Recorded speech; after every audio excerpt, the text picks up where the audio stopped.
Alors la prédation. Donc la prédation, c'est une interaction dans laquelle un organisme va chasser, tuer et consommer un autre organisme qui va donc être sa proie. Donc deux types de prédation. Les images que vous avez là, c'est de la prédation dite directe, c'est-à-dire que le prédateur va directement donc chasser, tuer, consommer. Et puis il peut exister de la prédation indirecte. C'est le cas par exemple des araignées qui vont tisser des toiles, qui vont donc créer des pièges pour attraper leur proie.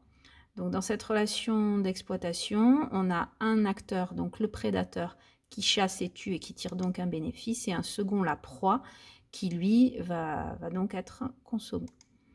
Donc on va retrouver, si on étudie cette prédation à l'échelle des populations, des courbes classiques de prédateurs et de proies, avec un lien entre l'évolution des deux populations. Donc quand l'effectif des proies va augmenter, on va voir en décalé toujours l'effectif des prédateurs qui lui aussi va augmenter. En effet, plus il y a de proies, plus il y a de choses à manger, donc plus le nombre de prédateurs se nourrit bien et se reproduit bien.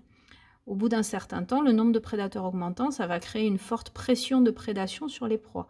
Et donc en réaction, la population de proies va, elle, diminuer, puisqu'il y aura beaucoup de prédateurs pour un nombre de proies limité.